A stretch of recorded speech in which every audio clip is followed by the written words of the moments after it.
Hey, if you're wondering about insulating your firebox on your offset or reverse flow smoker, watch this video. By the way, my name is Frank Cox and I'm from SmokerBuilder. For those that don't know anything about me, I'm known as the BBQ Pit Engineer because for the last, I don't know, more than a decade, like 14 years, I've been designing and building smokers for people all over the world. Some of those people are DIY guys, some of those guys are backyard guys, and I've helped out quite a few professional smoker builders with their designs. But anyway, my current thoughts on insulating an offset smoker kind of revolve around, the style of cooking you're trying to do. So most of the barbecue that I cook is going to be more of a Texas style barbecue, like backyard, but just a little bit better. We're not really doing any competition barbecue here. Competition barbecue kind of changes all the rules because you're dealing with a very small brisket, like maybe, I don't know, 2 pounds instead of like, a 14-pound brisket. And you're usually cutting 100% of the fat off. So that's a different cooking scenario. Plus you're only trying to serve like 6 bites to 6 judges. So whenever we're talking about real barbecue, like what we cook, you and I do, we're talking about a much bigger chunk of meat. And we're also talking about, we want to get the flavor and the tallow and all the render. And if you're cooking ribs and stuff like that, you're still wanting to get all that fat to, be on the surface of your ribs, because honestly, that's where all the flavor's at. And we don't want to miss out on any of that. So what we're looking into there is a different style of cooking. You're also going to be using minimal seasonings. You're not going to be like pouring on layers and layers of rub. So in that scenario, one of the most important flavors that we're looking to take advantage of is the smoke. And so in order to get that smoke flavor, we have to actually have smoke. So we're talking, you'll hear me say a word, dirtier fire. And whenever I'm talking about airflow and smoker design and stuff like that. So when we're talking about a dirtier fire, we don't mean like a white smoke, sooty, gross fire. We're talking about like blue smoke, which is like complete combustion to the point of still having flavor. So the thin blue smoke like that, you'll see it coming out of your smokestack and it will have a blue color to it. That's where all of that real flavor is. But the smoke itself isn't just important for flavor. There's this smoke ring that everybody talks about. So smoke actually contributes to that flavor and to that chemical reaction that causes a smoke ring. So you'll get a lot of appearance and texture from that smoke ring also, and from the smoke that's hitting the brisket. So anyway, my personal opinion and how that affects insulating my firebox is that if I insulate my firebox, I'm going to have too much efficiency in that smoker, especially with the fire that I'm burning. So what'll typically happen is you wind up building a much smaller fire, and that smaller fire is simply because we don't want to cook hotter than what we already are. People talk about like efficiency. Anytime you say that word efficiency when it comes to a smoker, remember what they're talking about is a smaller fire and retaining heat from that smaller fire. Typically a reason that someone would want to do this is only 2 reasons. 3. Reason number 1 is because they're trying to burn less wood. Reason number 2 is because they want the fire they built to last longer in between times of having to load the smoker up.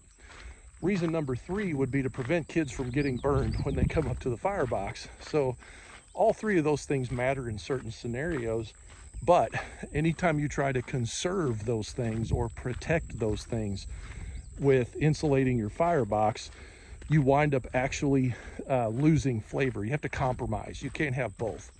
So if you have a really tasty, really good amount of airflow that has really great flavor in it, you have to have a bigger fire and be able to have an open flame on that wood.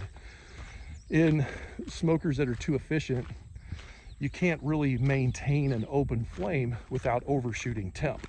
That's the catch, because as the wood burns, it winds up turning into charcoal. Charcoal has much higher BTU content than wood does.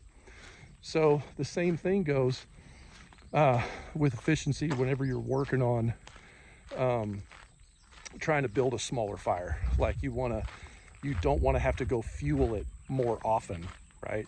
So adding more wood to this fire is a problem, because you're working in a restaurant, let's say, or you're catering, you're trying to get some sleep. You just don't have the time to deal with it, right? So therefore, I would actually pivot my cooking style if that was the scenario. There's these new things you can do, like a holding cabinet, for instance. One trick that a lot of restaurants use, and this applies to catering also, or just cooking at home. I've got one. You can actually look around on like Marketplace and stuff like this and grab these things called food warmers. Avantco makes one that's pretty darn cheap. It's a really good unit, plugs into 120 volts, has a fan and a heat element in it. And what a lot of restaurants do nowadays is they'll take and cook during the day. Like, let's just say that they're going to do a 12-hour cook. So they'll cook from 8 a.m. to 8 p.m. and then they'll take that thing and hold it in that warmer, and you can do like an 18-hour hold. The secret in phenomenal barbecue, especially with big muscle meats like briskets, is that hold time. That hold time, magic happens in there. We're going to be able to revitalize the bark. We're not going to soften it or lose it. We're just going to bring that moisture back in. There's also some stuff that happens with like the fibers in the meat and how they hold that moisture that's inside the meat that was getting pushed around when fat was rendering. So there's some awesome stuff that happens in that scenario that you definitely want to take advantage of with a really long hold. 18 hours is probably the longest I would go, but that's like if you're serving all day or whatever. So you would maybe pivot your cook times to 11 a.m. to 11 p.m. Then you open back up the next day 12 hours later, and bingo, you're in there. So anyway, those are a few of my thoughts about insulated fireboxes these days. I really honestly would not insulate a firebox on a personal pit of my own. Matter of fact, we just built a 1,000-gallon, and we used half of a 500-gallon for the firebox. It's one of the best pits I've ever cooked on. Matter of fact, it's sitting down here in my side yard. We sold it to my buddy Jeff down at Apocalypse Barbecue for a new place that he's opening up in another state. So anyway, if you want to build your own smoker and you got questions about things, or you need some help or plans or parts, anything like that, give us a follow here at SmokerBuilder.com. You'll get tons and tons of information. You can also go over to smokerplans.net and cruise through that site and look at all the products we have available. One more resource we have that you'll find available is SmokerBuilderU.com. That's SmokerBuilder, the letter U.com. And on that website is our community, private community, and some online courses. These guys are ate up with it just like I am, and they're full of information. So you can go on there, get ideas for free, talk to the community, post about your own stuff, ask questions. But not only that, you can take advantage of a few online courses like my free fire management course. And also we have a new course that's up called BBQ Pit Engineering with Frank, where I talk about this kind of stuff. So anyway, sorry for the shaky camera. My arm feels like it's about to fall off, and I had to go for a walk. So till next time, keep your smoke thin and blue, and we'll see you on the flip side.